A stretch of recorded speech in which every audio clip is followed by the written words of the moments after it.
Special ಆ್ಯಕ್ಟ್ಗಳಿಗೆ ಸಂಬಂಧಪಟ್ಟ ಎಲ್ಲ ಕೇಸುಗಳು ಟ್ರಯಲ್ ಆಗೋದೇ ಪ್ರಿನ್ಸಿಪಲ್ ಸೆಷನ್ಸ್ ಕೋರ್ಟಲ್ಲಿ, ಎಡಿಷನಲ್ ಕೋರ್ಟ್ಗಳಲ್ಲಿ ಟ್ರಯಲ್ ಆಗೋದಿಲ್ಲ.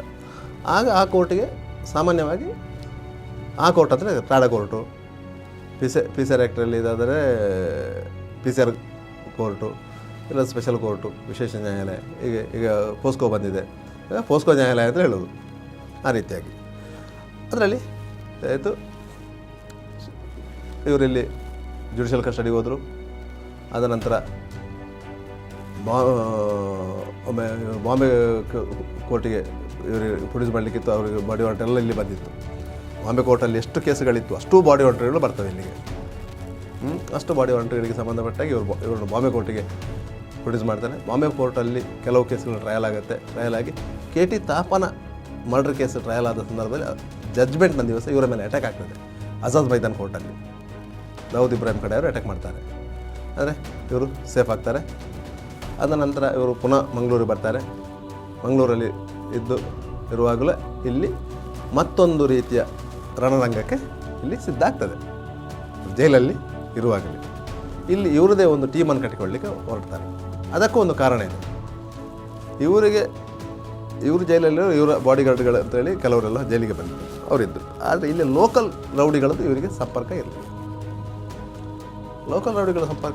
ಲೋಕಲ್ ರೌಡಿಗಳಿಗೆ ಇವರು ಎಂಟರ್ಟೈನ್ ಮಾಡಲಿಕ್ಕೂ ಆಗ್ತಾಯಿಲ್ಲ. ಒಂದು ಸಾರಿ ಏನಾಯಿತು, ಇವರು ವೆಲ್ಲ ಸೆಲ್ಲಲ್ಲಿದ್ದಾಗ ಈ ಬೋಳಾರ ಗ್ಯಾಂಗಿನ ಕೀರ್ತಿ, ಆಗ ಅವನು ಬ್ರಹ್ಮಾನಂದ ಮರ್ಡರ್ ಕೇಸಲ್ಲಿ ಬೆಳಗಾಂ ಜೈಲಲ್ಲಿ ಅವರೆಲ್ಲ ಇದ್ದರು.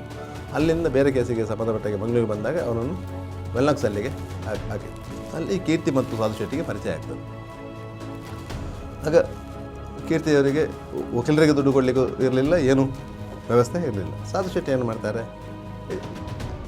ಇವರನ್ನು ವಿಶ್ವಾಸಕ್ಕೆ ತಗೊಂಡು ನಮ್ಮೊಟ್ಟಿಗೆ ಇರಿ, ನಾನು ನಿಮಗೆಲ್ಲ ವ್ಯವಸ್ಥೆ ಮಾಡ್ತೇನೆ ಅಂತೇಳಿ ಬಾಕಿಯವರು ಸಹ ಚೇತುವನ್ನಾಗಲಿ ಕಿರಣನ್ನು ಇವರನ್ನೆಲ್ಲ ಬೆಳಗಾಂ ಜೈಲಿಂದ ಮಂಗಳೂರು ಜೈಲಿಗೆ ಶಿಫ್ಟ್ ಮಾಡಿಸ್ತಾರೆ. ಇಲ್ಲಿ ಇವರೊಟ್ಟಿಗೆ ಇಟ್ಕೊಳ್ತಾರೆ. ಮತ್ತು ಅವರಿಗೆ ವಕೀಲರನ್ನು ಮಾಡ್ತಾರೆ. ಆ ಕೇಸನ್ನು ಇದು ಮಾಡ್ತಾರೆ. ಬ್ರಹ್ಮಾನಂದ ಶೆಟ್ಟಿ ಮರ್ಡರ್ ಕೇಸಲ್ಲಿ ಅವರು ಎಕ್ಯೂಟ್ ಆಗ್ತಾರೆ.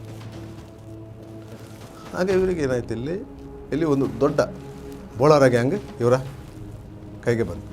ನೋಡಿ, ಇಲ್ಲಿ ಮಂಗಳೂರಲ್ಲಿ ಆ ಟೈಮಲ್ಲಿ ರೌಡಿಸಮ್ ಹೇಗಿತ್ತಂದರೆ Bolara gang, Barke gang, Boloor gang, Ekkur gang, ಇದೆಲ್ಲ ಒಂದು ಟೈಅಪ್, ಒಂದೊಂದು ಗ್ಯಾಂಗ್ಗಳು. ಅದರಲ್ಲಿ ಬೋಳೂರು ಗ್ಯಾಂಗ್ ಮತ್ತು ಬೋಳಾರ ಗ್ಯಾಂಗ್ ಅದು ಒಂದು ರೀತಿಯ ಟೈಅಪ್ ಗ್ಯಾಂಗ್. ಎದ್ದು ಗ್ಯಾಂಗ್, ಬರ್ಕೆ ಗ್ಯಾಂಗ್ ಮತ್ತು ಎಕ್ಕೂರು ಗ್ಯಾಂಗ್ ಅದೊಂದು ರೀತಿಯ ಟೈಅಪ್ ಗ್ಯಾಂಗ್. ಈಗೆಲ್ಲ ಟೈಅಪ್ ಇದೆ. ಈ ಬೋಳೂರು ಗ್ಯಾಂಗ್ ಇವರ ಕೈಗೆ ಬಂದಾಗ ಬೋಳೂರು ಗ್ಯಾಂಗು ಸಹ ಹುಡುಗರು ಸಹ ಸಂಪರ್ಕಕ್ಕೆ ಬರ್ತಾರೆ. ಈ ಸಂದರ್ಭದಲ್ಲಿ ಮುಲ್ಕಿಯಲ್ಲಿ ಒಂದು ಸಣ್ಣ ಇನ್ಸಿಡೆಂಟ್ ಆಗುತ್ತೆ. ಸಾಧು ಶೆಟ್ಟಿ ಅಕ್ಕನ ಮಗ ನಿರಂಜನ ಶೆಟ್ಟಿ ಅಂತ ಇದ್ದಾರೆ. ಅವ ವಿಜಯ ಕಾಲೇಜಿನ ಸ್ಟೂಡೆಂಟ್ ಆಗಿದ್ದ. ಯಾವುದೋ ಒಂದು ಚಿಕ್ಕ ಕಾರಣಕ್ಕಾಗಿ ಅಲ್ಲಿಯ ಕೊಳಚೆಗಂಬಳ ನವೀನ ಮತ್ತು ಅವನ ಹುಡುಗರು ಈ ನಿರಂಜನ ಮೇಲೆ ಅಟ್ಯಾಕ್ ಮಾಡ್ತಾರೆ. ಅಟ್ಯಾಕ್ ಮಾಡಿದಾಗ ಸಾಧು ಶೆಟ್ಟಿಗೆ ಕೋಪ ಬರ್ತಾರೆ, ನನ್ನ ಅಳಿಯನ ಮೇಲೆ ಅಟ್ಯಾಕ್ ಮಾಡಿದರು ಅಂತೇಳಿ. ಆಗ ಅದಕ್ಕೆ ರಿವೆಂಜ್ ತಗೊಳ್ಬೇಕು ಅಂತೇಳಿ ಇವರು ಮಠದ ಗ್ಯಾಂಗಿನ ಹುಡುಗರನ್ನು ಕರೆಸ್ತಾರೆ, ಚಿಮಣಿ ಸಂತು ಮತ್ತು ಇದನ್ನು. ಇವರು ಹೇಳ್ತಾರೆ ಇದಕ್ಕೆ ರಿವೆಂಜ್ ಆಗಬೇಕು, ಈಗ ಹಣ ಅಂತ ಹೇಳಿ ಹಣ ಕೊಡ್ತಾರೆ, ವೆಪನ್ ಕೊಡ್ತಾರೆ, ಮಾಡಬೇಕು ಅಂತ ಹೇಳಿದ್ರು. ಈ ಮಠದ ಗಣಿ ಸಂತು ಹೋಗಿ ಸುರತ್ಕಲ್ ಹತ್ರ ಚೇಳಯ್ಯರ್ ಅಂತೇಳಿ ಅಲ್ಲಿ ದೇಜು ಶೆಟ್ಟಿ ಇದ್ದಲ್ಲಿ ಒಬ್ಬ ಕ್ಲಬ್, ಸ್ಪೀಡ್ ಕ್ಲಬ್ ನಡೆಸ್ತಾ ಇದ್ದ. ಈ ನಿರಂಜನ ಶೆಟ್ಟಿ ಮೇಲೆ ಅಟ್ಯಾಕ್ ಆಗುವಾಗ ದೇಜು ಶೆಟ್ಟಿ ಅಲ್ಲಿ ನಿಂತ್ಕೊಂಡಿದ್ದಂತೆ. ಅದಕ್ಕೆ ಇವರು ರಾತ್ರಿ ಹೋಗಿ ದೇಜು ಶೆಟ್ಟಿ ಮೇಲೆ ಅಟ್ಯಾಕ್ ಮಾಡ್ತಾರೆ, ದೇಜು ಶೆಟ್ಟಿಯನ್ನು ಮಾಡ್ತಾರೆ. ಅದೇ ಸಂದರ್ಭದಲ್ಲಿ ಮಣಿಪಾಲದಲ್ಲಿ ಪುಂಡಲೀಕ ಮತ್ತು ಕೆಲವರು ಸಾಧು ಶೆಟ್ಟಿಯ ಸಂಪರ್ಕದಲ್ಲಿದ್ದವರು ಅವರು ರಮೇಶ್ ಶೆಟ್ಟಿಗಾರದಲ್ಲಿ ಬೇಕರಿ ನಡೆಸ್ತಾ ಇದ್ದ ಅವನಿಗೆ ಅಟ್ಯಾಕ್ ಮಾಡಿ ಅವನು ಮಾಡಬೇಕು. ಇದೇ ಎರಡು ಮರ್ಡರ್ ಮರ್ಡ್ರು ಸಾಧು ಶೆಟ್ಟಿಯ ಸುಪರ್ದಿಯಲ್ಲೇ ನಡೆದಂತು. ಅದರಿಂದಾಗಿ ಸಾಧು ಶೆಟ್ಟಿ ಇಲ್ಲಿಯ ಟೀಮಿಗೆ, ಇಲ್ಲಿಯ ರೌಡಿಸಮ್ಗೆ ಎಂಟ್ರಿ ಆದಾಗೆ ಆಯಿತು. ಆಗ ಸಾಧು ಶೆಟ್ಟಿಯ ಟೀಮು ಇಲ್ಲಿ ಒಂದು ಆಯಿತು. ಇಲ್ಲಿ ಜೈಲಲ್ಲಿ ಬೋಳಾರ ಗ್ಯಾಂಗ್ ಇತ್ತಲ್ಲ, ಬೋಳಾರ ಗ್ಯಾಂಗ್ ಜೈಲಿಂದ ಹೊರಗೆ ಬಂದ ದಿವಸವೇ ಮರುದಿವಸ ಹಂಪನಗಟ್ಟೆಯಲ್ಲಿ ಬಸ್ ಏಜೆಂಟ್ ಗಣೇಶ್ ಶೆಟ್ಟಿ ಮೇಲೆ ಅಟ್ಯಾಕ್ ಆಗ್ತದೆ. ಅದು ಬೇರೊಂದು ಕಾರಣಕ್ಕೆ ಬೇರೊಬ್ಬರು ಅಟ್ಯಾಕ್ ಮಾಡೋದು. ದೂರು ಚೇತು ಮತ್ತು ಅವರ ಟೀಮಿನ ಮೇಲೆ ಬರ್ತದೆ. ಚೇತನವರು ಪುನಃ ಅಂಡರ್ಗ್ರೌಂಡ್ ಹೋಗ್ತಾರೆ. ಅಂಡರ್ಗ್ರೌಂಡ್ ಹೋಗಿ ಅದರ ನಂತರ ಈ ರಾಕೇಶ್ ಮಲ್ಯ ತಮ್ಮ ಸನತ್ ಮಲ್ಯ ಮೇಲೆ ಅಟ್ಯಾಕ್ ಆಗ್ತದೆ. ಇಲ್ಲಿ ಬೊಕ್ಕಪಟ್ಟಣದಲ್ಲಿ ಒಂದು ಮದುವೆ ಇದರಲ್ಲಿ ಸನತ್ ಮಲ್ಯ ಮೇಲೆ ಅಟ್ಯಾಕ್ ಆಗ್ತದೆ. ಆಗ ಪುನಃ ಇವರು ಅಂಡರ್ಗ್ರೌಂಡ್ ಹೋಗ್ತಾರೆ. ಯಾರು? ಚೇತನ್ ಅವರು. ಇವರು ಅದ ನಂತರ ಚೇತನ್ ಅವರು ಈ ಸಾಧು ಶೆಟ್ಟಿಯ ಇದರಲ್ಲಿ ಎಮ್ಮೆಕೆರೆ ಸಲಾಮನ್ನು ಅಟ್ಯಾಕ್ ಮಾಡಲಿಕ್ಕೆ ಟ್ರೈ ಮಾಡ್ತಾರೆ. ಆದರೆ ಸಲಾಮ್ ಸಿಕ್ಕುವುದಿಲ್ಲ. ಸಲಾಮನ ಭಾವ ಸಲೀಮ್ ಅಂತಿದೆ ಕುದ್ರೋಳಿ ಅವರು, ಅವ ಸಿಕ್ಕಾಕೋದ್ರೆ ಅವಮಾನರಾಗ್ತಾರೆ. ಇದಕ್ಕೆ ಪ್ರತಿಯಾಗಿ ಯದ್ದುನವರು ಅಮೀರ್ ಅಂತೇಳಿ ಒಬ್ಬ ಹುಡುಗನನ್ನು ವಾಮಂಜೂರಲ್ಲಿ ಅಟ್ಯಾಕ್ ಮಾಡಿ ಕೊಲೆ ಮಾಡ್ತಾರೆ. ಅದು ಯಾಕಂತಂದರೆ ಇವರು ಅದಕ್ಕಿಂತ ಮೊದಲು ಈ ಚಿಮಿನಿ ಸಂತೋನ್ ಯದ್ದುನವರು ಕೊಲೆ ಮಾಡಿರ್ತಾರೆ. ಇದೇ ಹಾಗೆ ಕೊಲೆಗಳ ಸರಣಿಯೇ. ಅದರಲ್ಲಿ ಒಂದು ಕಡೆಯಲ್ಲಿ ಸಾಧು ಶೆಟ್ಟಿಯ ನೆರಳು ಕಾಣ್ತಾ ಹೋದರೆ ಮತ್ತೊಂದು ಕಡೆಯಲ್ಲಿ ಯದ್ದುನವರ ಟೀಮ್ ನೆರಳು ಕಾಣಬಹುದು. ಆ ಎರಡೂ ಒಂದು ಸಾಧು ಶೆಟ್ಟಿ ಜೈಲಿನ ಒಳಗಿರೋದು, ಸಾಧು ಶೆಟ್ಟಿ ಹಿಂಬಾಲಕ್ಕೂ ಹೊರಗಿರೋದು, ಯದ್ದುನವರು ಪೊಲೀಸರ ಕೈಗೆ ಸಿಗದೇ ಇರೋದು. ಈ ರೀತಿಯಾಗಿ ನಡ್ಕೊಂಡು ಹೋಯಿತು. ಅದ ನಂತರ ಸಾಧು ಶೆಟ್ಟಿಯನ್ನು ಬಳ್ಳಾರಿ ಜೈಲಿಗೆ ಹಾಕಿದರು, ಅಲ್ಲಿಂದ ಬಾಂಬೆ ಜೈಲಿಗೆ ಹಾಕಿದರು. ಮುಂಬೈ ಎಲ್ಲ ಕೇಸುಗಳನ್ನು ಅವರು ಮುಂಬೈಯಲ್ಲಿ ಮುಗಿಸ್ಕೊಂಡ್ರು. ಅವರ ಮೇಲಿದ್ದ 107 ಕೇಸುಗಳು ಮುಂಬೈಯಲ್ಲಿ ಎಕ್ವಿಟ್ ಆಯಿತು. 4 ವರ್ಷ 11 ತಿಂಗಳು ಜೈಲಲ್ಲಿದ್ದರು. ಎಲ್ಲ ಕೇಸ್ ಎಕ್ವಿಟ್ ಆಗಿ ಮಂಗಳೂರಿಗೆ ಬಂದರು. ಮಂಗಳೂರಿನ ಒಂದು ಕೇಸಿತ್ತು, ಅದು ಈ ಸೆಷನ್ಸ್ ಕೋರ್ಟಲ್ಲಿ ಟ್ರಯಲ್ ಆಗಿ ಅದು ಎಕ್ವಿಟ್ ಆಯಿತು. ಬಂಟ್ವಾಳ ಕೋರ್ಟಲ್ಲಿ ಆ ಕೇಸು ಹಾಗೆ ಉಳಿದುಕೊಂಡಿತ್ತು. ಮತ್ತು ಅದು ಇವರು ಬಂಟ್ವಾಳ ಕೋರ್ಟಿಗೆ ಪ್ರೊಡ್ಯೂಸ್ ಮಾಡಿದರು. ಬಂಟ್ವಾಳ ಕೋರ್ಟಿಂದ ಇಲ್ಲಿಗೆ ಪುನಃ ಅದು ಬಂತು. ಮತ್ತು ಅದು ಹೈಕೋರ್ಟಲ್ಲಿ ಸ್ಕ್ವಾಶ್ ಆಗಿ ಇವರು ಜೈಲಿನಿಂದ ಹೊರಗೆ ಬಂದರು. ಜೈಲಿನಿಂದ ಹೊರಗೆ ಬಂದ ಸಂದರ್ಭದಲ್ಲಿ ಇವರು ತುಳುನಾಡ ಸೇನೆ ಅಂತ ಒಂದು ಸಂಘಟನೆ ಕಟ್ಟಲಿಕ್ಕೆ ಹೊರಟರು. ಮುಂಬೈನಲ್ಲಿ ಶಿವಸೇನೆ ಹೇಗಿದೆ ಅದೇ ರೀತಿ ನಾವಿಲ್ಲಿ ತುಳುನಾಡ ಸೇನೆ ಕಟ್ತೇನೆ ಅಂತೇಳಿ. ಇಲ್ಲಿ ಏನಾಯ್ತು, ತುಳುನಾಡ ಸೇನೆಗೆ ಎಲ್ಲ ಈ ರೌಡಿ ಶೀಟರ್ಗಳು ಇವರೆಲ್ಲ ಸೇರಿಕೊಂಡ್ರು. ಉದ್ದೇಶ ಸಫಲ ಆಗಲಿಲ್ಲ. ಅದರಿಂದಾಗಿ ಅದು ಹಾಗೆ ಇದು ಪೊಲೀಸರಿಗೆ ಇವರ ಮೇಲೆ ಮತ್ತೊಂದು ಕಣ್ಣಾಯಿತು. ಇವರು ಸಂಘಟನೆ ಕಟ್ಟಿಕೊಂಡು ಇವರು ಇಲ್ಲಿ ಕ್ರೈಮು ಅನ್ನು ಬಿಲ್ಡಪ್ ಮಾಡ್ಬೋದು, ಮತ್ತಷ್ಟು ಹುಡುಗರನ್ನು ಈ ಫೀಲ್ಡಿಗೆ ಇಳಿಬೋದು ಅಂತೇಳಿ ಇವರ ಮೇಲೆ ಕಣ್ಣಿಟ್ರು ಪೊಲೀಸರು. ಇದೇ ಸಂದರ್ಭದಲ್ಲಿ ಪಡುಬಿದ್ರಿಯಲ್ಲಿ ಬಂದು ಅಬ್ದುಲ್ಲಾ ಅಂತ ಒಬ್ಬರ ಮರ್ಡರ್ ಆಯಿತು. ಲಿಂಕಿಂಗ್ ಟವರಲ್ಲಿ ಅಂಗಡಿ ಇಟ್ಕೊಂಡಿದ್ದವನು ರಾತ್ರಿ ಮನೆಗೆ ಹೋಗ್ತಿದ್ದಾಗ ಕಾರಲ್ಲಿ ಫಾಲೋ ಮಾಡಿ ಪಡುಬಿದ್ರಿ ಕಣ್ಣಂಗಾರು ಬಸ್ ಸ್ಟ್ಯಾಂಡ್ ಅಂತವೆ ಅವನಿಗೆ ಫೈರ್ ಮಾಡಿ ಅವನ ಕೈಯಲ್ಲಿದ್ದ ಹಣವನ್ನು ದೋಚಿದ್ರು. ಆ ಕೇಸಲ್ಲಿ ಆಗುವಾಗ ಅದೇ ಸವಿತಾ ಹಂಡೆ ಮೊದಲು ಸಾಧು ಶೆಟ್ಟಿಯನ್ನು ಎಸ್ ಪಿ ಆಗಿದ್ದಾಗ ಅರೆಸ್ಟ್ ಮಾಡಿದಂಥ ಸವಿತಾ ಹಂಡೆ ಉಡುಪಿಯಲ್ಲಿ ಎಸ್ ಪಿ ಆಗಿತ್ತು. ಅವರು ಸಾಧು ಶೆಟ್ಟಿಯ ಮನೆಗೆ ರೈಡ್ ಮಾಡಿದರು. ರೈಡ್ ಮಾಡಿ ಸಾಧು ಶೆಟ್ಟಿಯನ್ನು ಅರೆಸ್ಟ್ ಮಾಡ್ತಾರೆ. ಅರೆಸ್ಟ್ ಮಾಡಿದಾಗ ಇಡೀ ಮನೆ ಜಾಲಾಡ್ತಾರೆ. ಇವನು ಫೈರ್ ಸರ್ವಿಸ್ನವರು ಕರ್ಕೊಂಡು ಹೋಗಿದ್ದಾರೆ. ಅದು ಬಾವಿ ಸರ್ಚ್ ಮಾಡಲಿಕ್ಕೆ ವೆಪನ್ಗಳನ್ನು ಇರ್ಬೋದು. ಯಾವುದೇ ವೆಪನ್ ಸಿಗಲಿಲ್ಲ. ಆದರೆ ಅವರ ಮನೆಯಲ್ಲಿ 4-5 ಮಂದಿ ಅವರ ಬಾಡಿಗಾರ್ಡ್ಗಳಿದ್ದರು. ಅವರೆಲ್ಲರ ಮೇಲೆ ಕ್ರಿಮಿನಲ್ ಚಾರ್ಜಸ್ ಇತ್ತು. ಕೆಲವರು ಅವರು ಚಾಚಾ ಅಂತ ಒಬ್ಬ ಇದ್ದ. ಅವರು ಅಲ್ಲಿ ಗೇಟಿದ್ದು ಬೀಗೆಲ್ಲ ತೆಗೆಯೋ ಕೆಲಸ. ಏಜ್ ಇಟ್ಟು ಸರ್, 65 ವರ್ಷ. ಆದರೆ ಅವನ ಮೇಲೆ ಮರ್ಡರ್ ಕೇಸ್ ಇತ್ತು. ಅವನು ಬಳ್ಳಾರಿ ಜೈಲಲ್ಲಿ 14 ವರ್ಷ ಶಿಕ್ಷೆ ಅನುಭವಿಸಿ ಬಂದವನು. ಅದರಿಂದಾಗಿ ಕ್ರಿಮಿನಲ್ಗಳಿಗೆ ಇವರು ಆಶ್ರಯ ಕೊಟ್ಟಿದ್ದಾರೆ ಅಂತೇಳಿ ಇವರ ಮೇಲೆ ಒಂದು ಕೇಸ್ ಹಾಕ್ತಾರೆ. ಕೇಸ್ ಹಾಕಿ ಕೋರ್ಟಿಗೆ ಪ್ರೊಡ್ಯೂಸ್ ಮಾಡ್ತಾರೆ. ಕೋರ್ಟ್ ಇವರಿಗೆ ಜಾಮೀನು ಕೊಡ್ತದೆ. ಅದರ ನಂತರ ಇವರ ಕ್ರಿಮಿನಲ್ ಆ್ಯಕ್ಟಿವಿಟೀಸನ್ನು ಕಂಟ್ರೋಲ್ ಮಾಡಬೇಕು ಅಂತ ಹೇಳಿ ಇವರ ಮನೆ ಎದುರಲ್ಲೇ ಒಂದು ಪೊಲೀಸ್ ಚೌಕಿ ಓಪನ್ ಮಾಡ್ತಾರೆ. ಆಯಿತಾ? ಆ ಪೊಲೀಸ್ ಚೌಕಿ ಇವರ ಮನೆಯಿಂದ ಕರೆಕ್ಟ್ ಎಳಿತಾರೆ, ಅದು ಪ್ರಶ್ನೆ ಬೇರೆ. ಅದು ಪೊಲೀಸ್ ಚೌಕಿ ಒಬ್ಬರು ಇವರ ಮನೆಗೆ ಯಾರು ಬರ್ತಾರೆ, ಯಾರು ಹೋಗ್ತಾರೆ ಎನ್ನುವ ಬಗ್ಗೆ ಮಾಹಿತಿ. ಅದೇ ಸಂದರ್ಭದಲ್ಲಿ ಇವರನ್ನು ಅಟ್ಯಾಕ್ ಮಾಡಲಿಕ್ಕೆ ಬಾಂಬೆಯಿಂದ ಒಂದು ಟೀಮ್ ಬರ್ತದೆ. ಅದು ಇವರಿಗೆ ಗೊತ್ತಾಗ್ತದೆ. ಇವರು ಅವರನ್ನು ಬೆನ್ನಡ್ತಾರೆ ಮತ್ತು ಅದು ಹೋಗ್ತಾರೆ. ಈ ರೀತಿಯೆಲ್ಲ ಡೆವಲಪ್ಮೆಂಟ್ ಆಗಿದೆ. ಅದರ ನಂತರ ಕಾರವಾರದಲ್ಲಿ ಇದರದ್ದು ಬಂದರ್ನ ಕಾರ್ಮಿಕ ಸಂಘಟನೆಗಳ ಮಧ್ಯೆ ಒಂದು ಗಲಾಟೆ ಆಗಿ 2 ಸಂಘಗಳಾಗ್ತವೆ. ಆ ಒಂದು ಸಂಘದವರು ಸಾಧು ಶೆಟ್ಟಿಯನ್ನು ಕಾಂಟ್ಯಾಕ್ಟ್ ಮಾಡ್ತಾರೆ. ಆಗ ಸಾಧು ಶೆಟ್ಟಿ ಕಾರವಾರದಲ್ಲಿ ತುಳುನಾಡ ಸೇನೆ ಅಂತೇಳಿ ಒಂದು ಸಂಘಟನೆ, ಇವರ ಇಲ್ಲಿ ಆ ಸಂಘಟನೆ, ಅದನ್ನು ಅಲ್ಲಿಗೆ ಬ್ಯಾನರ್ ಇದಾಗುತ್ತೆ.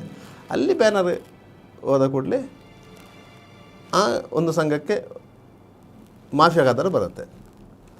ಎದುರಿಗಿದ್ದದ್ದು ಅಲ್ಲಿನ MLA ವಸಂತ ಅಸ್ನೋಟಿಕರ್ ಅಲ್ಲ, ಎದುರಿಗಿದ್ದದ್ದು ಈ ಸಂಘದಲ್ಲಿದ್ದದ್ದು ಸತೀಶ್ ಶೆಟ್ಟಿ ಅಂತ. ಹಾಗೆ ಇವರಿಗೆ ಕಾಂಟ್ರಾಕ್ಟ್ ಆಗ್ತದೆ, ಅಸ್ನೋಟಿಕರ್ನ ಮರ್ಡರ್ ಆಗುತ್ತೆ, MLA ಅಸ್ನೋಟಿಕರ್ನ ಮರ್ಡರ್ ಆಗುತ್ತೆ. ಮರ್ಡರ್ ಆದಾಗ ಸತೀಶ್ ಮರ್ಡರ್ ಆದ ದಿವಸ ಬಾಂಬೆಯಿಂದ ದುಬೈಗೆ ಹಾರ್ತಾರೆ. ಸಾಧು ಶೆಟ್ಟಿ ಇಲ್ಲೇ ಇದ್ದರು. ಸಾಧು ಶೆಟ್ಟಿ ಹೆಸರು ಅಲ್ಲಿಯವರೆಗೆ ಬಂದಿರಲಿಲ್ಲ. ಸತೀಶನನ್ನು ದುಬೈನಲ್ಲಿ ಆಗ ಮುತ್ತಪ್ರೈಸ ದುಬೈನಲ್ಲಿ ಶೆಲ್ಟರ್ ತಗೊಂಡಿದ್ದರು. ಅವರ ಸಹಕಾರದಿಂದ ಬೆಂಗಳೂರಿಂದ ಹೋದಂಥ ಪೊಲೀಸ್ ಅಧಿಕಾರಿಗಳ ತಂಡ ಅಲ್ಲಿ ದುಬೈನಲ್ಲಿ ಸತೀಶನನ್ನು ಟ್ರ್ಯಾಪ್ ಮಾಡಿ ಮುತ್ತಪ್ರೈಸ ಸಹಕಾರದಿಂದ ಅವರನ್ನು ಹಿಡಿತದೆ. ಆ ಟೈಮಲ್ಲಿ ಸಾಧು ಶೆಟ್ಟಿ ಪಣಿಯೂರಿಂದ ಎಸ್ಕೇಪ್ ಆಗ್ತಾರೆ. ಸತೀಶ್ ಶೆಟ್ಟಿ ಈ ವಿಚಾರವನ್ನು ಹೇಳಿದರೆ ಅಸ್ನೋಟಿಕರ್ ಮಠಕ್ಕೆ ಸಾಧು ಶೆಟ್ಟಿ ಫಿಕ್ಸ್ ಆಗ್ತಾರೆ ಅಂತೇಳಿ ಕಾರಣಕ್ಕೆ ಅದು ಸತೀಶ್ ಏನು ಮಾಡಿದ, ಸತೀಶ್ ಹೇಳಿದರೆ ನನ್ನನ್ನು ಕೊಲ್ಲಲಿಕ್ಕೆ ಅಸ್ನೋಟಿಕರ್ ಸಾಧು ಶೆಟ್ಟಿಗೆ ಕಾಂಟ್ರಾಕ್ಟ್ ಕೊಟ್ಟಿದ್ದರು, ಅದಕ್ಕಾಗಿ ನಾನು ಮುಂಬೈನ ಗ್ಯಾಂಗ್ಸ್ಟರ್ಗಳನ್ನು ಸಂಪರ್ಕ ಮಾಡಿ ಅಸ್ನೋಟಿಕರನ್ನು ಕೊಲ್ಲಿಸಿದೆ ಅಂತ ಆ ರೀತಿ ಸ್ಟೇಟ್ಮೆಂಟ್ ಕೊಟ್ಟ. ಆದರೂ ಸಾಧು ಶೆಟ್ಟಿ ಅದು ಅಲ್ಲದೆ ಸಾಧು ಶೆಟ್ಟಿಗೆ ಮತ್ತೊಂದು ಏನಿತ್ತು ಅಂದರೆ MI ಜಮೀಲ್ ಅಂತೇಳಿ ಮಣಿಪಾಲದಲ್ಲಿ ಇನ್ಸ್ಪೆಕ್ಟರ್ ಆಗಿದ್ದರು. ಅವರ ಮೇಲೆ ಇವರಿಗೆ ಸಂಶಯ ಆಯಿತು. ಯಾಕಂದರೆ ಅವರು 2-3 ಸಾರಿ ಇವರನ್ನು ಪೊಲೀಸ್ ಸ್ಟೇಷನಿಗೆ ಬರಲಿಕ್ಕೆ ಹೇಳಿದರು, ಹಾಗೆಲ್ಲ ಆಗಿತ್ತು. ಇದು ನನ್ನನ್ನು ಮನೆಯಿಂದ ಪೊಲೀಸ್ ಸ್ಟೇಷನ್ಗೆ ಬರುವ ದಾರಿಯಲ್ಲಿ ಕೊಲ್ಲಿಸುವ ಪ್ಲ್ಯಾನ್ ಅಂತೇಳಿ ಅದು ಒಂದು ಸಂಶಯ ಇತ್ತು. ಇದೆಲ್ಲ ಕಾರಣದಿಂದಾಗಿ ಸಾಧು ಶೆಟ್ಟಿ ಇಲ್ಲಿಂದ ಎಸ್ಕೇಪ್ ಆಗ್ತಾರೆ. ಅದರ ನಂತರ ಸಾಧು ಶೆಟ್ಟಿ ಎಲ್ಲಿ ಹೋಗಿದ್ದಾರೆ, ಏನಾಗಿದ್ದಾರೆ ಎನ್ನುವ ಮಾಹಿತಿ ಇಲ್ಲಿ ಯಾರಿಗೂ ಇರಲಿಲ್ಲ. ಇವರು ಪೂನಾಕ್ಕೆ ಹೋಗಿ ಪೂನಾದ ಹೊರವಲಯದಲ್ಲಿ ಜಾಗ ಎಲ್ಲ ಪರ್ಚೇಸ್ ಮಾಡಿ ಅಲ್ಲಿ ಒಂದು ಗೆಸ್ಟ್ ಹೌಸ್ ಥರ ಕಟ್ಟಿಕೊಂಡು ಅಲ್ಲಿ ಹೆಂಡತಿ ಮಕ್ಕಳೊಂದಿಗೆ ಇದ್ದರು. ಬಾಡಿಗಾರ್ಡ್ಗಳು ಅದು ಇದೆಲ್ಲ ಇಟ್ಟು ಅಲ್ಲಿ ಇವರು ರಾಬರ್ಟ್ ಅನ್ನೋ ಹೆಸರಲ್ಲಿ ತಲೆಮರೆಸ್ಕೊಂಡು ಇದ್ದು ಮುಂಬೈನಲ್ಲಿ ಪುನಃ ಫೀಲ್ಡ್ ಸ್ಟಾರ್ಟ್ ಮಾಡಿದರು. ಹಪ್ತ ವಸೂಲಿ ಮಾಡಲಿಕ್ಕೆ, ಪಂಚಾಯತಿಗೆ ಮಾಡಲಿಕ್ಕೆ ಎಲ್ಲ ಫೋನಲ್ಲಿ, ರಾಜ್ಯ ಪಂಚಾಯತಿಗೆ ಮಾಡಲಿದ್ದು, ಹಣ ವಸೂಲು ಮಾಡೋದು, ಅಲ್ಲಿಯ ವ್ಯಾಪಾರಿಗಳಿಗೆ ಬೆದರಿಸೋದು, ಇದೆಲ್ಲ ಪುನಃ ಆಯಿತು. ಕಡಿಮೆ ಸಾಧಾರಣ ಒಂದು 2 ವರ್ಷ ಆ ಪೊಸಿಷನಲ್ಲಿದ್ದಾಗ ಕಡಿಮೆ ಅಂದರೆ 300 ರಿಂದ 400 ಕೋಟಿ ಸಂಪಾದನೆ ಮಾಡ್ತಾರೆ ಅಂತ ಹೇಳ್ತಾರೆ ಪೊಲೀಸರು ಆ 2 ವರ್ಷದಲ್ಲಿ ಆಯಿತಲ್ಲ. ಇವರು ಮತ್ತು ಹೈದರಾಬಾದಲ್ಲಿ ಹೋಟ್ಲು ಮಾಡಿದರು, ಪೂನಾದಲ್ಲಿ ಹೋಟ್ಲು ಮಾಡಿದರು. ಅವರ ಅಸೆಟನ್ನು ಸಹ ಆ ಸಂದರ್ಭದಲ್ಲಿ ಬೆಳೆಸಿಕೊಂಡ ಸಂದರ್ಭದಲ್ಲಿ ಮುಂಬೈನಲ್ಲಿ ಏನಾಯಿತು, 3 ಮಂದಿ ಬಂಟ್ ಶೆಟ್ರ್ಗಳ ಮಧ್ಯೆ ಒಂದು ಜಾಗಕ್ಕೆ ಸಂಬಂಧ ಲಿಟಿಗೇಷನ್ ಕ್ರಿಯೇಟ್ ಆಯಿತು. 3 ಮಂದಿಯು ಉಡುಪಿ ಜಿಲ್ಲಾ ಮೂಲದವರೇ, 3 ಮಂದಿ ಮುಂಬೈಯಲ್ಲಿ ಹೋಟೆಲ್ಗಳಾಗಿದ್ದರು. ಆ ಕಾಂಪ್ಲಿಕೇಶನ್ ಕ್ಲಿಯರ್ ಮಾಡಲಿಕ್ಕೆ ಅದು ಸಾಧು ಶೆಟ್ಟಿ ಟೇಬಲಿಗೆ ಬಂತು. ಯಾವುದೇ ಪಂಚಾಯತಿಗೆ ಮಾಡೋದಾದರೆ ಅದರಲ್ಲಿ ಒಂದು ಇಡುಗಂಟು ಇದೆ ಅಂತ ಲೆಕ್ಕ. ಅಂಡರ್ವರ್ಡ್ ಇದರಲ್ಲಿ ಯಾವುದೇ ಒಂದು ಡೀಲ್ ಮಾಡೋದಾದರೆ ಅದರಲ್ಲಿ ಒಂದು ಪಾಲು ಬರುತ್ತೆ ಅಂತೇಳಿ ಇದಕ್ಕಾಗಿ ಇವರು ಆ 3 ಮಂದಿ ಶೆಟ್ಟರು ಊರಿನವರಲ್ವಾ ಅಂಥೇಳಿ ಅವರನ್ನು ಇವರ ಏನು ಐಡಾಟು ಇತ್ತು, ತಲೆಮೆರೆಸ್ಕೊಂಡಂಥ ಜಾಗ ಇತ್ತು, ಅಲ್ಲಿಗೆ ಕರೆಸ್ಕೊಂಡು ಪಂಚಾಯತಿಗೆ ಮಾಡ್ತಾರೆ. ಸಾಧು ಶೆಟ್ಟಿ ಅಂದರೆ ಅವರು ಮುಂಬೈನಲ್ಲಿ ಕಿಂಗು, ಅಂಡರ್ವರ್ಡಲ್ಲಿ ಚಾಣಾಕ್ಷ ಅಂಥವ್ರು ಕರೆದು ಪಂಚಾಯತಿಗೆ ಮಾಡಿದ ಮೇಲೆ ಅವರು ಒಪ್ಪಲೇಬೇಕು, ಒಪ್ಪದಿದ್ದರೆ ಸಾಯಬೇಕು, ಎರಡೇ ಇದಿರೋದು. ಅದರಿಂದಾಗಿ ಅವರು ಅಲ್ಲಿ ಒಪ್ಕೊಂಡ್ರು. ಈ 3 ಮಂದಿ ಒಳಗಿದ್ದಂಥ ಕಾಂಪ್ಲಿಕೇಶನ್ನು ಪಂಚಾಯತಿಗೆ ಮಾಡಿದ್ದಾರೆ. ಯಾರಿಗಾದ್ರೂ ಒಬ್ಬರಿಗೆ ಅದರಲ್ಲಿ ನೋವಾಗಿ ಆಗ್ತದೆ. ಅದರಿಂದಾಗಿ ಒಬ್ಬನಿಗೆ ನೋವಾಯಿತು. ಅವ ಪನ್ವೇಲ್ ಪೊಲೀಸ್ ಠಾಣೆ ಇನ್ಸ್ಪೆಕ್ಟ್ರಿಗೆ ಮಾಹಿತಿ ಕೊಡ್ತಾನೆ. ಪನ್ವೇಲ್ ಪೊಲೀಸರಿಗೆ ಮಾಹಿತಿ ಕೊಡ್ತಾರೆ. ಪನ್ವೇಲ್ ಪೊಲೀಸರಿಗೆ ಮಾಹಿತಿ ಕೊಡಲಿಕ್ಕೆ ಒಂದು ಕಾರಣ ಇದೆ. ಪನ್ವೇಲಲ್ಲಿ ಆದರ್ಶ್ ವಿನೋದ್ ಶೆಟ್ಟಿ ಅಂತ ಒಬ್ಬರನ್ನ ಸಾಧು ಶೆಟ್ಟಿ ಕೊಲೆ ಮಾಡ್ತಾರೆ. ಈ ಘಟನೆ ಹಿಂದೆ ಆದರ್ಶ್ ವಿನೋದ್ ಶೆಟ್ಟಿ ಚೆಂಬೂರಿನಲ್ಲಿ ಆದರ್ಶ ಅಂತ ಹೋಟ್ಲಿತ್ತು. ಸಾಧು ಶೆಟ್ಟಿ ಆತ್ಮೀಯರು, ಅವರು ಸಹ ಮೂಲತಃ ಉಡುಪಿಯವರೇ. ಸಾಧು ಶೆಟ್ಟಿ ಅವರನ್ನು ಯಾಕೆ ಕೊಲೆ ಮಾಡೋದಂದರೆ, ಆದರ್ಶ್ ವಿನೋದ್ ಶೆಟ್ಟಿ ಬ್ಯಾಂಕಾಕ್ನ ರೋಹಿತ್ ವರ್ಮನ ಫ್ಲ್ಯಾಟಿಗೆ ಒಬ್ಬ ಕೆಲಸದವರು ಕೆಲಸವನ್ನು ಕಳಿಸಿದರು. ಆ ರೋಹಿತ್ ವರ್ಮನ ಫ್ಲ್ಯಾಟಿಗೆ ಛೋಟಾ ರಾಜನ್ ಬಂದಿದ್ದ. ಆಗ ಆ ಹುಡುಗ ಕೊಟ್ಟ ಇನ್ಫಾರ್ಮೇಷನ್ ಮೇಲೆ ಛೋಟಾ ಶಕೀಲ್ನ ಗ್ಯಾಂಗ್, ಛೋಟಾ ಶಕೀಲ್, ಈ ರಶೀದ್ ಮಲ್ಬಾರಿ ಇವರೆಲ್ಲ ಹೋಗಿ ಅಲ್ಲಿ ಛೋಟಾ ರಾಜನ ಮೇಲೆ ಅಟ್ಯಾಕ್ ಮಾಡ್ತಾರೆ. ಛೋಟಾ ರಾಜನ ಕಾಲಿಗೆ ಗುಂಡು ಹೊಡಿತ, ಛೋಟಾ ರಾಜನ ಜಂಪ್ ಮಾಡಿ ಪಾರಾಗ್ತಾನೆ. ರೋಹಿತ್ ವರ್ಮ ಅಲ್ಲಿ ಸಾಯ್ತಾನೆ. ಇದಕ್ಕೆ ಚೋಟರಾಜನ್ ಅಟ್ಯಾಕ್ ಆಯಿತು ಅಂತೇಳಿ ಅದು ಇನ್ಫಾರ್ಮೇಷನ್ ಕೊಟ್ಟದ್ದು ಆ ಕೆಲಸದ ಹುಡುಗನನ್ನು ಅಲ್ಲಿಗೆ ಕಳಿಸಿದ್ದು ಆದರ್ಶ ವಿನೋದ್ ಶೆಟ್ಟಿ ಅಂತ ಹೇಳಿಕೊಂಡು ಆದರ್ಶ ವಿನೋದ್ ಶೆಟ್ಟಿಯನ್ನು ಇದು ದೀಪಾವಳಿ ಗಿಫ್ಟ್ ಕೊಡ್ತೇನೆ ಅಂತ ಹೇಳಿ ಕರೆಸಿ ಸಾಧು ಶೆಟ್ಟಿ ಪನ್ಮೇಲಲ್ಲಿ ಮರ್ಡರ್ ಮಾಡಿದರು. ಆ ಕೇಸು ಗೊತ್ತಿತ್ತು ಈ ಶೆಟ್ರುಗಳಿಗೆ, ಈ ಪಂಚಾಯತಿಗೆ ಹೋದ ಶೆಟ್ರುಗಳಿಗೆ ಈ ಕೇಸು. ಅದಕ್ಕಾಗಿ ಅವರು ಪನ್ವೇಲ್ ಪೊಲೀಸರಿಗೆ ಮಾಹಿತಿ ಕೊಡ್ತಾರೆ. ಪನ್ವೇಲ್ ಪೊಲೀಸ್ ಇನ್ಸ್ಪೆಕ್ಟ್ರು ನೇರವಾಗಿ ಬಂದು ಇವರ ಮನೆ ಹತ್ರ ವೆಯ್ಟ್ ಮಾಡಿ ಇವರು ಮತ್ತು ಇವರ ಡ್ರೈವರು ನಾಗರಾಜ್ ಅಂತೇಳಿ ಕಾರಲ್ಲಿ ಬರುವಾಗ ಅಡ್ಡ ಹಾಕಿ ಅವರನ್ನು ಕರ್ಕೊಂಡು ಹೋಗ್ತಾರೆ. ಕರ್ಕೊಂಡು ಹೋಗಿ ಸಾಧು ಶೆಟ್ಟಿ ರಿಕ್ವೆಸ್ಟ್ ಮಾಡ್ತಾರೆ, ನನ್ನ ಮೇಲೆ ಕೇಸಿದೆ, ಕೋರ್ಟಿಗೆ ಪ್ರೊಡ್ಯೂಸ್ ಮಾಡಿ ಅಂತೇಳಿ. ಪನ್ವೇಲ್ ಇನ್ಸ್ಪೆಕ್ಟ್ರಿಗೆ ಸಾಧು ಶೆಟ್ಟಿ ಆಫರ್ ಕೊಡ್ತಾರೆ, ನಾನು ಕೋರ್ಟಿಗೆ ಪ್ರೊಡ್ಯೂಸ್ ಮಾಡ್ತೇನೆ. ಆದರೆ ಪನ್ವೇಲ್ ಇನ್ಸ್ಪೆಕ್ಟ್ರಿಗೆ ಆ ವೇಳೆಗೆ ಗೊತ್ತಿತ್ತು ಸಾಧು ಶೆಟ್ಟಿ ಅಂತ ಒಬ್ಬ ಮೋಸ್ಟ್ ವಾಂಟೆಡ್ ಡೇಂಜರಸ್ ಕ್ರಿಮಿನಲ್ ಹಿಡಿದಿದ್ದೇನೆ. ಹೈಯರ್ ಆಫೀಸರ್ಗಳಿಗೆ ತಿಳಿಸದೆ ಇವರನ್ನು ಕೋರ್ಟಿಗೆ ಪ್ರೊಡ್ಯೂಸ್ ಮಾಡಿದರೆ ಹೈಯರ್ ಆಫೀಸರ್ಗಳು ನನ್ನ ತಲೆ ಮೇಲೆ ಕೂತ್ಕೊಳ್ಬೋದು ಅಂತ ಹೇಳಿಕೊಂಡು ಅವರು ಕಮಿಷನರ್ ಗಮನಕ್ಕೆ ತರ್ತಾರೆ. ಕಮಿಷನರ್ ಹೇಳ್ತಾರೆ, ನೀವು ಕ್ರೈಮ್ ಬ್ರಾಂಚಿಗೆ ಅವರನ್ನು ಹ್ಯಾಂಡ್ ಓವರ್ ಮಾಡಿ ಅಂತೇಳಿ. ಆಗ ಮುಂಬೈ ಕ್ರೈಮ್ ಬ್ರಾಂಚಲ್ಲಿ ಕೆಲವು ವಿಂಗ್ಗಳಿವೆ. ಅದರಲ್ಲಿ ಈ ಪನ್ವೇಲ್ ಏರಿಯಾ ವಿಜಯ್ ಸಾಲಸ್ಕರ್ ಇದ್ದಂಥ ಕ್ರೈಮ್ ಬ್ರಾಂಚಿನ ವಿಂಗಿಗೆ ಬರ್ತದೆ. ಅದನ್ನು ವಿಜಯ್ ಸಾಲಸ್ಕರ್ಗೆ ಮಾಹಿತಿ ಕೊಡ್ತಾರೆ. ವಿಜಯ್ ಸಾಲಸ್ಕರ್ ಬಂದು ಇವರನ್ನು ಇಂಟ್ರೋಗೇಷನ್ ಮಾಡ್ತಾರೆ. ಸುತ್ತ ವಿಜಯ್ ಸಾಲಸ್ಕರ್ ಬಂದು ಇಂಟ್ರೋಗೇಷನ್ ಮಾಡುವಾಗಲೇ ಸಾಧು ಶೆಟ್ಟಿಗೆ ಅರ್ಥ ಆಗಿದೆ, ಇದು ನನ್ನ ದಿನ ಮುಗಿತಾ ಬಂತು. ಆ ಸಂದರ್ಭದಲ್ಲಿ ಹೇಳ್ತಾರೆ, ನನ್ನ ಮಗಳಿಗೆ ಮದುವೆ ಇದೆ, ಇನ್ನೊಬ್ಬ ಮಗ ಚಿಕ್ಕವ, ಒಬ್ಬ ಮಗನಿಗೆ ಮದುವೆ ಆದದಷ್ಟೇ, ಮಗಳಿಗೆ ಮದುವೆ ಫಿಕ್ಸ್ ಆಗಿದೆ, ಮಗಳ ಮದುವೆಯವರೆಗಾದರೂ ನನ್ನನ್ನು ಬದುಕಲಿಕ್ಕೆ ಬಿಡಬೇಕು. ಆ ಸಂದರ್ಭದಲ್ಲಿ ಸಾಲಸ್ಕರ್ ಅವರಿಗೆ ಹೇಳ್ತಾರೆ, ನೀನು ಬಾಕಿಯವರನ್ನು ಕೊಲ್ಲುವಾಗ ಅವರ ಮನೆಯ ಪರಿಸ್ಥಿತಿಯನ್ನು ನೀನು ಅರ್ಥ ಮಾಡಿಕೊಳ್ಳಲಿಲ್ಲ. ಆಗ ನಿಮಗೆ ಬೇಕಾಗಿದ್ದದ್ದು ನಿನ್ನ ದರ್ದು ಮಾತ್ರ, ನಿನ್ನ ಉದ್ದೇಶ ಮಾತ್ರ, ನಿನ್ನ ಲಾಭ ಮಾತ್ರ. ಅದೇ ರೀತಿ ಈಗಲೂ ಅಷ್ಟೇ, ನಮಗೆ ಬೇಕಾಗಿರೋದು ಇದರ ಲಾಭ ಮಾತ್ರ, ಮತ್ತು ಬೇರೆ ಏನಿಲ್ಲ. ನೀನು ನನಗೆ ಈಗ ಎಷ್ಟು ಆಫರ್ ಕೊಡ್ತೀಯಾ, ನಾನು ಅದನ್ನು ಒಪ್ಪಿಕೊಂಡು ನಿನ್ನನ್ನು ಬಿಟ್ಟರೆ ಇದೇ ಠಾಣೆ ಅಂಗಳದಲ್ಲಿ ನಿಂತ್ಕೊಂಡು ಅದಕ್ಕಿಂತ 3 ಪಾಲು ಮಾಡ್ತೀಯ, ಅಷ್ಟು ತಾಕತ್ತಿದೆ ನಿಮಗೆ, ಅದು ನನಗೆ ಸಹ ಗೊತ್ತಿದೆ. ಅದರಿಂದಾಗಿ ನಿಂಗೆ ಇಲ್ಲಿ ಬದುಕುವ ಹಕ್ಕು ಸಂಪೂರ್ಣವಾಗಿ ಕಳ್ಕೊಂಡಿದ್ದೀಯಾ. ಅದರಿಂದಾಗಿ ನಿನ್ನನ್ನು ಎನ್ಕೌಂಟ್ರ್ ಮಾಡಿದ್ರೆ ನನಗೆ ವಿಧಿ ಇಲ್ಲ, ಅಂದರೆ ನಿನ್ನನ್ನು ಎನ್ಕೌಂಟ್ರ್ ಮಾಡ್ತಾ ಇದ್ದೇನೆ, ಅದಕ್ಕೆ ಸಿದ್ಧ ಆಗೋತ್ತೇಳಿ ಅಲ್ಲಿಂದ ಕರ್ಕೊಂಡೋಗಿ ಅವರ ಕರ್ಮಭೂಮಿ ಚೆಂಬೂರಲ್ಲಿ ಅವ್ರನ್ನ ಎನ್ಕೌಂಟ್ರ್ ಮಾಡ್ತಾರೆ. ಸಂಜೆ ಹೊತ್ತು 5:30 ಗಂಟೆ ಹೊತ್ತಿಗೆ ಎನ್ಕೌಂಟ್ರ್ ಮಾಡ್ತಾರೆ. ಮರು ದಿವಸ ಬಾಡಿ ಜೆ ಹಾಸ್ಪಿಟಲಲ್ಲಿ ಕೊಂಡು ಹೋಗ್ತಾರೆ. ಜೆ ಹಾಸ್ಪಿಟಲಲ್ಲಿ ಪೋಸ್ಟ್ ಮಾರ್ಟಮ್ ಮಾಡಿ ಮನೆಯಲ್ಲಿ ಕೊಂಡ್ರೆ ಮತ್ತು ಅಲ್ಲಿ ಅವರನ್ನು ಕ್ರಿಮಿಟೈಸ್ ಮಾಡ್ತಾರೆ. ಹೀಗೆ ಮುಂಬೈ ಭೂಗತ ಜಗತ್ತಲ್ಲಿ ಅತ್ಯಂತ ದೀರ್ಘಕಾಲ ಆಳಿದವರು ಸಾಧು ಶೆಟ್ಟಿ. ಸಾಧು ಶೆಟ್ಟಿಯ ನಂತರವೇ ಬಡರಾಜನ ಬಂದದ್ದು, ಚೋಟರಾಜನ ಬಂದಿರೋದು, ದಾವೂದ್ ಇಬ್ರಾಹಿಂ ಬಂದಿರೋದು. ಇವರಿಗಿಂತ ಮೊದಲಿದ್ದವರು ಅಂದರೆ ಗಂಗಾಧರ ಮೊದಲಿಯಾರು ಮಾತ್ರ, ವರದರಾಜ ಮೊದಲಿಯಾರು ಮಾತ್ರ, ಮತ್ತು ಬೇರೆ ಯಾರು ಇರಲಿಲ್ಲ. ಮೊದಲೇ ಸತ್ತು 30 ವರ್ಷಗಳ ನಂತರ ಸಾಧು ಶೆಟ್ಟಿ ಎನ್ಕೌಂಟ್ರಲ್ಲಿ ಸತ್ತಿರೋದು.